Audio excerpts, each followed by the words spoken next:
नमस्कार विद्यार्थी मित्रमैत्रिणींनो, स्वागत आहे तुम्हा सर्वांचं सपना होमस्कूलिंग या चॅनलमध्ये। आज आपण 2023 विज्ञान आणि तंत्रज्ञान भाग 1 चा सराव पेपर पाहत आहोत। तर चला या व्हिडिओला सुरुवात करूया।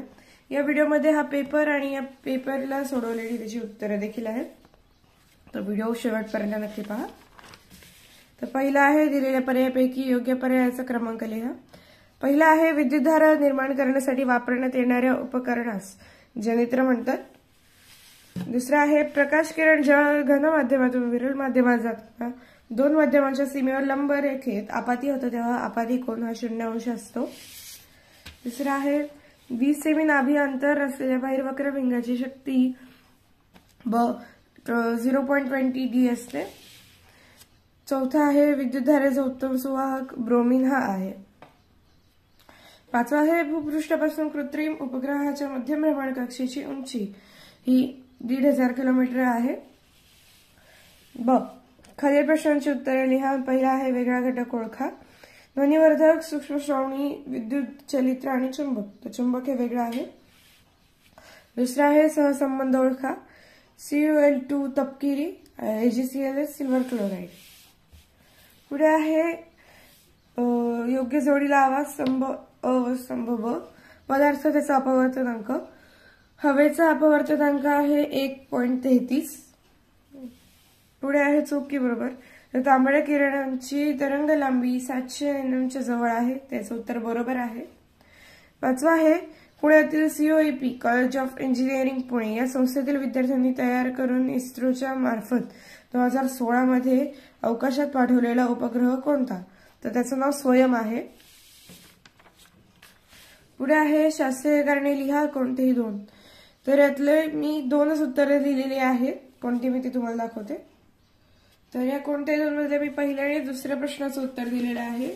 तर पहिल्या प्रश्नाचं उत्तर पाहूया। तांबे व अॅल्युमिनियम उत्तर विद्युत वाहक आहेत। तांबे व अॅल्युमिनियमची रोधकता खूप कमी असल्याने त्यातून विद्युत रोधचे वहन होत असताना निर्माण होणाऱ्या उष्णतेचे प्रमाणही कमी असते, म्हणून विद्युत पारेषणासाठी तांब्याच्या किंवा अॅल्युमिनियमच्या तारांचा उपयोग करतात। दुसऱ्या प्रश्नाचं उत्तर आहे तांब्याची दमट हवेतील ऑक्सिजन बरोबर अभिक्रिया होऊन काळ्या रंगाचे कॉपर ऑक्साईड तयार होते। कॉपर ऑक्साईडची हवेतील कार्बन डायऑक्साईडची अभिक्रिया होऊन त्यावर कॉपर कार्बोनेटचा हिरवा थर जमा होतो, त्यामुळे तांब्याची चकाकी जाते। लिंबूरस किंवा चिंच यामध्ये आम्ल असते, या आम्लात कॉपर कार्बोनेटचा हिरवा थर विरघळतो, त्यामुळे तांब्याची भांडी स्वच्छ होतात, त्यांना चकाकी प्राप्त होते। त्यानंतर खाली आहेत खालील प्रश्न सोडवा, कोणतेही तीन। तर इथे आहे की वातावरणाच्या खालील स्थितीत आपणास हवा कशी जाणवेल, याचं उत्तर मी दिलेलं आहे। जर सापेक्ष आर्द्रता 60% पेक्षा जास्त असेल, जर सापेक्ष आर्द्रता 60% पेक्षा जास्त असेल तर वातावरणाची स्थिती दमट असेल। जर सापेक्ष आर्द्रता 60% पेक्षा कमी असेल तर वातावरणाची स्थिती कोरडी असेल। पुढे आहे दुसरा प्रश्न। खालील रासायनिक अभिक्रिया पूर्ण करा। तर त्याचं उत्तर पहा। C11H22O11 याला उष्णता दिल्यानंतर काय तयार होतं? 12C + 11H2O हे तयार होतं। त्यानंतर पुढे पाहूया। फरक स्पष्ट करा, वजन, वस्तुमान, याचं उत्तर तुम्ही लिहू शकता। त्यानंतर आहे उपग्रहाचा प्रकार आणि भारताच्या उपग्रह मालिकांची व प्रक्षेपकांची नावे। तर मी खालचं लिहिलंय की व्याख्या लिहा आधुनिक आवर्त सारणीतील गण आणि आवर्त। हा जो प्रश्न आहे त्याचं उत्तर मी दिलेलं आहे। गण आवर्त सारणीतील उभ्या स्तंभांना गण म्हणतात आणि आवर्त म्हणजे आवर्त सारणीतील आडव्या ओळींना आवर्त असे म्हणतात। पुढे पाहूया।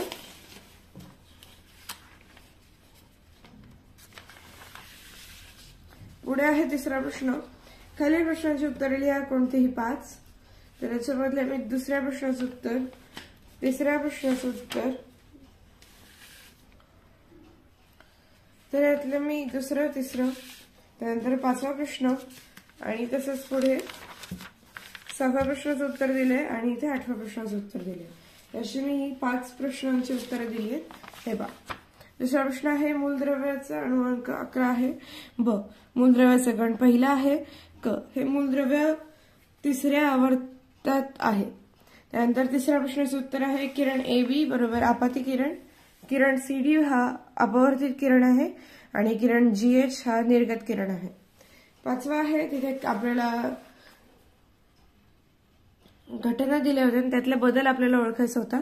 त्यातला पहिला बदल आहे भौतिक बदल, B आहे रासायनिक बदल, C आहे रासायनिक बदल, D भौतिक बदल, E रासायनिक बदल आणि F हा भौतिक बदल आहे.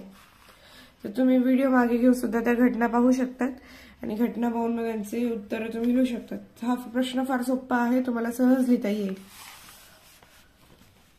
6वा आहे लोखंडाची विशिष्ट उष्माधारकता जास्त आहे कारण लोखंडाचा विविध उष्मा जास्त आहे.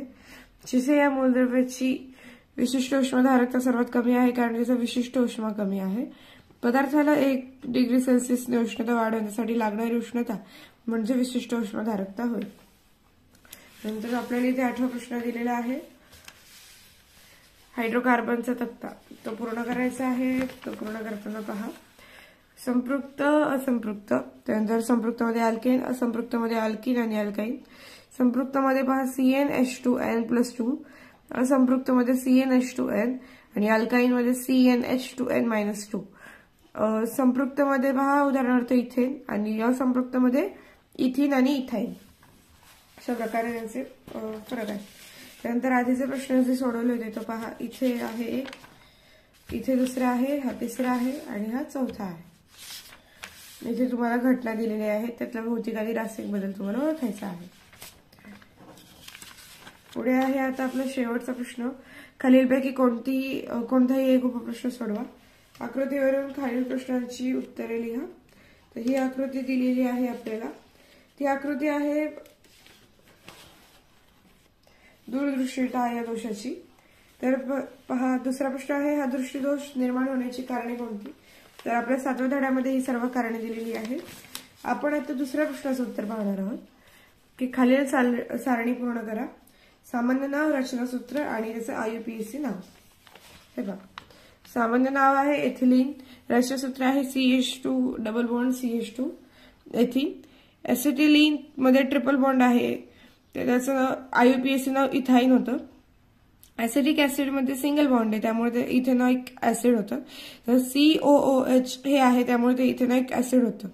मेथिल अल्कोहोल CH3OH ते मिथेनॉल होतं आणि ऍसिडोन CH3COCH3 हे प्रोपेनॉल आहे. ठीक आहे, अशा प्रकारे आपला पेपर इथे संपलेला आहे. जर तुम्हाला या प्रश्नपत्रिकेत काही अडत असेल किंवा तुम्हाला कुठला दुसरा प्रश्न असेल विचारण्यासाठी तर तुम्ही आम्हाला नक्की कमेंट करून विचारा. व्हिडिओ आवडला असेल तर व्हिडिओला लाईक करा आणि चॅनल सबस्क्राईब करा. धन्यवाद.